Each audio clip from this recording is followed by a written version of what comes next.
खुंगा 23थि बालिराम बर' गोसोखां सनानि काप जोलुर बादायलायनाया दिनै जोब्बाय।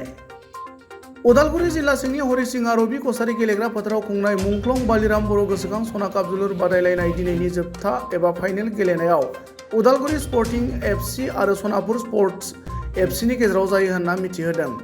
मुंख्लं बालिराम बर' गोसोखां सना काप जोलुर बादायलायनाय जोबथा साननि हाबाफारियाव बिटिसिनि मावफुं सोद्रोमा दावबायसा बर'आ बाहागो लानानै खौरांगिरिनि सिगाङाव ओरैबायदि बुङो। जोहोलाव बालिराम बर' बिथाङा जोंनि बर' माहारिनि सासे गोख्रों मावथिमोन आरो बिथाङा अबथिरा मुंख्लं जानांदों। बिथांनि गोसोखांथियाव हरिसिंगा दख'रा दुलाराय बर' फरायसा आफाद आरो हरिसिंगा रिजनेल स्पर्ट्स एस'सियेसना बोसोरफ्रोमबो अल इन्डिया लेभेलाव बा अल इन्डिया इनभाइटेसन जोलुर बादायलायनायखौ खुङो। देग्लाय 23 बोसोर जाबाय आरो दिनै जोबथा बादायलायनाय। दा बेयाव बाहागो लाफैनो आङो जोबोद गोजोननाय मोन्दों।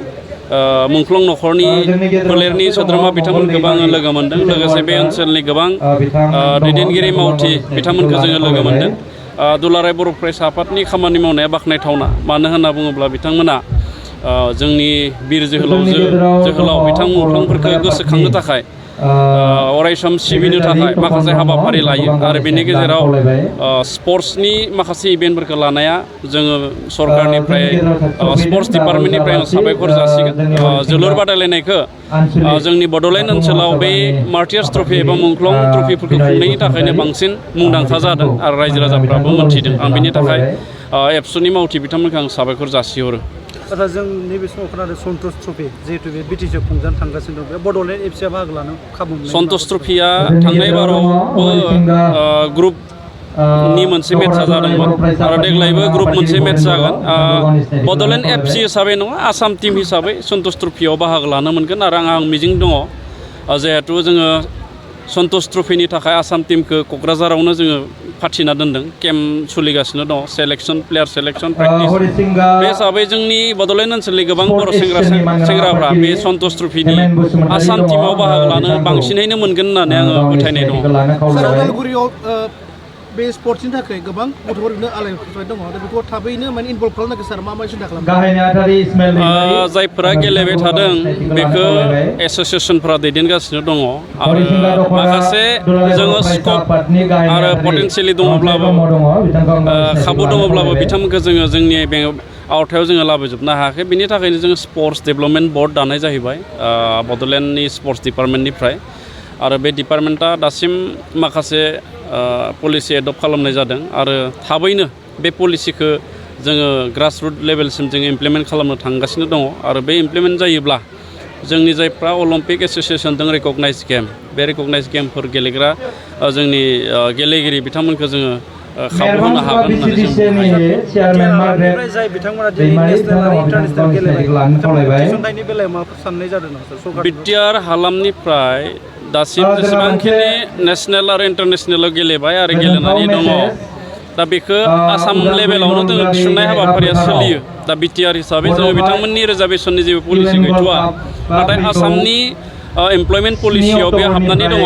आसाम सरकारा जिहेतु नेसनेल आरो इन्टारनेसनेल लेभेलाव एचिभमेन्ट मोनोब्ला बेखौ थोंजों रिक्रुटमेन्ट होयो आरो जोंनि बिटिआर सरकारनिफ्राय जायफ्रा नेसनेल आरो इन्टारनेसनेल लेभेलाव एचिभमेन्ट मोनदों बिथांमोननो फाइनान्सियेल एसिस्टेन्स जों बोसोरै होयो।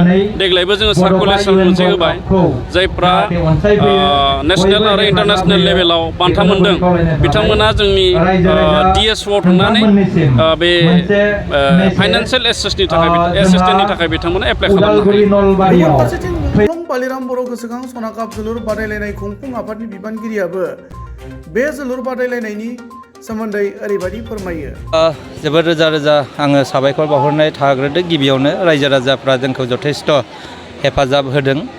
जोंहा 23थि जोहोलाव बालिराम बर' सनानि जोलुर बादायलायनाया 18 सेप्तेम्बरनिफ्राय जागायनानै दिनै फैयै फैयै 29 सेप्तेम्बराव फाइनेल जाफैबाय आरो बे फाइनेल गेमाव जथेस्थ' रायजो राजाफ्रा जोंजों हेफाजाब होदों आरो मोननै आसामनि गोख्रों दोलोआ बेयाव फाइनेलसिम सफैनो हादों। जोंनि उदालगुरि जिल्लानिनो उदालगुरि स्पर्टिं क्लाब होननाय मोनसे गोख्रों टीम आरो बेनि हेंथायै गेलेदों सनापुर नलबारिनि मोनसे गोख्रों टीम आरो बे मोननैनि गेजेराव दा फाइनाल गेमा सोलिगासिनो दङ आरो बे हाबाफारियाव बिटिसिनि माखासे EM MCLA बिथांमोनाबो बाहागो लाफैदों फारियै जोंनि बिटिआरनि EM दावबायसा बर' बिथाङा जोंनि गाहाय आलासि महरै बाहागो लाफैदों आरो बिदिनो सन्जय स्वर्गियारि हरिसिंगा समष्टिनि MCLA बिथाङाबो जोंनि जोहोलाव बालिराम बर'नि मुसुखायाव बिबार बावजेनगिरि महरै बाहागो लाफैदों आरो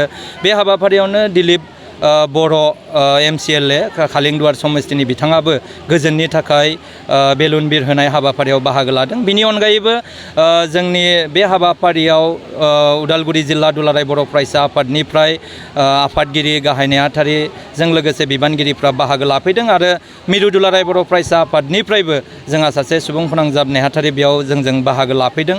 थारैनो बे हाबाफारियाव दुलाराय बर' हारिमु आफादनिफ्राय लाना बर' थुनलाइ आफादनिफ्राय लाना बर' फरायसा आफादनिफ्राय लानानै UPPL दोलोनि राजखान्थि हान्जानिफ्रायबो गोबां दैदेनगिरि बिथांमोना बाहागो लाफैदों।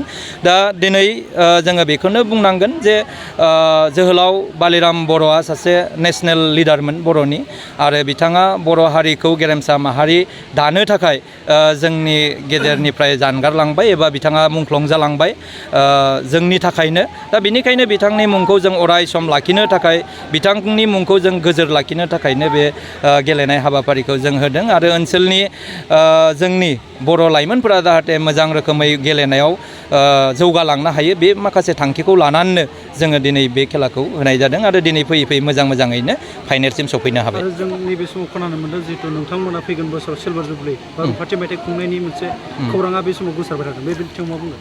औ थारैनो जोंहा फैगोन बोसोराव जोङो सिलभार जुबलि जोहोलाव बालिराम बर'नि गल्ड काप बियो सिलभार जुबलि जागोन। जोंहा ओरैनोथ' खेलाया 23 जाबाय एबार बोसोर हिसाबै जोंहा देग्लाय 24 फैगोन बोसोराव 25 जागोन खिन्थु खेला हिसाबै जोंहा 23 मानो होनोबा कर'नानि थाखाय जोङो बोसोरसे खेला होनो हायासै। दा जोङो खेलजों नङा बिनि बोसोर हिसाबै जोङो फैगोन बोसोराव जिहेतु 25 बोसोर 25 बोसोर जागोन 25 बोसोराव जोङो बिनिखायनो सिलभार जुबलि खुंगोन होननानै जोङो थाग थियारि जादों आरो बिनि थाखाय जोङो 2 दाननि उनावनो जोङो RC एबा बानजाय आफादखौ जों दाफुंगोन आरो फैगोन बोसोरनि थाखाय जोङो भारत नाङै गोबां मोजां टिमफोरखौ जोङो बेयाव लाबोगोन। वेस्ट बेंगलनिफ्राय जोङो साननानै दङ, पान्जाबनिफ्राय दङ आरो दिल्ली सेल्लीनिफ्रायबो जोङो आसा खालामनानै दङ।